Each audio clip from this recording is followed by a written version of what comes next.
એક વાત એવી છે મિત્રતા ઉપર કે એવા ઘણા માણસો મને મિત્રો તરીકે મળે છે, આવે છે અને મારી સામે મિત્રતા કરે છે. એવી મીઠી મીઠી પ્યારી વાતો કરે છે કે આપણે એવું લાગે કે આપણા જ છે. પછી ધીરે કરે ને પછી આપણા જ કે છે અરે યાર પૈસા ઉધાર આપને.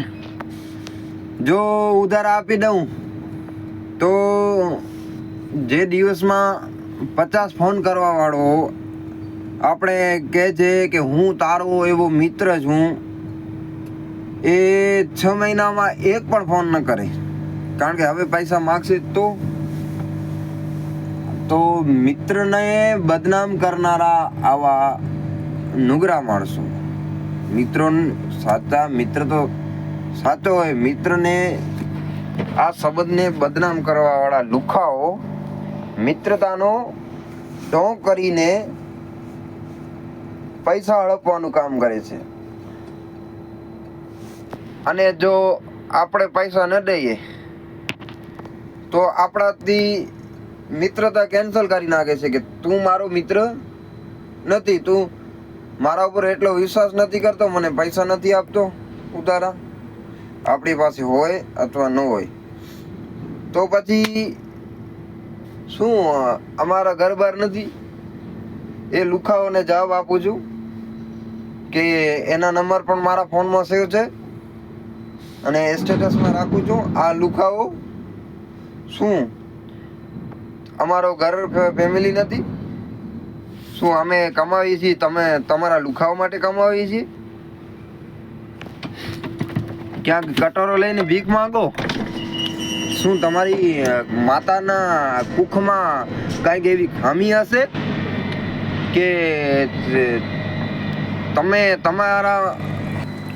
તમારામાં પાકતા કંઈક ખામી થઈ ગઈ હશે, તમારા માના પેટમાં કંઈક તમારામાં ખામી થઈ ગઈ હશે કે તમે જાત મહેનત નથી કમાવતા અને બીજાને મિત્રતાના નામે લોંદા લગાડો છો. એ લુકાઓ લોંદાઓ બંધ કરી નાખજો અને મારી સામે મિત્રતા કરતા પહેલા વિચારજો કે મિત્રતા કરવી હોય તો ભલે, ન કરવી હોય તો તમને જ્યાં જવું હોય ત્યાં હાલ્યા જજો, પણ પૈસા હાટું મિત્રતા કરતા પહેલા વિચારજો કે પૈસા દેવા વાળો આ માણસ નથી. મિત્રતા કરવી હોય તો ઠીક છે, નહીં કરવી તો કાંઈ અમને તમારા જેવા મિત્રોની કંઈ જરૂર નથી. અમારી પાસે એવા મિત્રો છે કે 5 લાખ રૂપિયા દેવા માટે તૈયાર છે. આજે હું એક કોલ કરું ને તો આજે મારા ગૂગલ પેમાં 5 લાખ રૂપિયા કરે એવા મિત્ર છે. તમારા લુખાઓની કોઈ જરૂર નથી.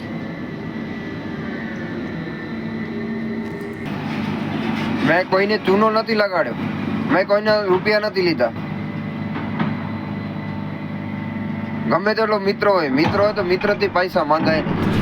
આપણે મિત્રતા સાચી કરવી હોય ને તો પૈસા 1 રૂપિયો ન માંગાય, દેવાય.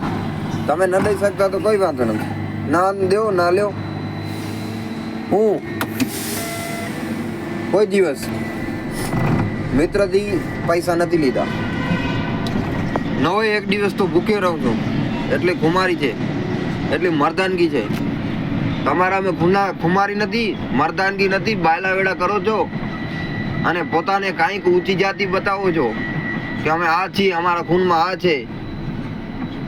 તમારો ખૂન બધા ખૂનમાં ને તમારા કહેવાથી તમારો ખૂન ઊંચો નહીં થઈ જાય. સંસ્કાર હોવો જોઈએ અને સંસ્કાર કોણ આપે? માતા પિતા આપે. ને માતા પિતાની અંદર હોય સંસ્કાર તો તમને મળે ને. કુવામાં હોય તો અવાડામાં આવે ને. અને ખાસ મારા મિત્રો જે એવા લુખાઓ છે એના માટે જ મેં આ વિડીયો બનાવ્યો છે. તમે સાંભળજો.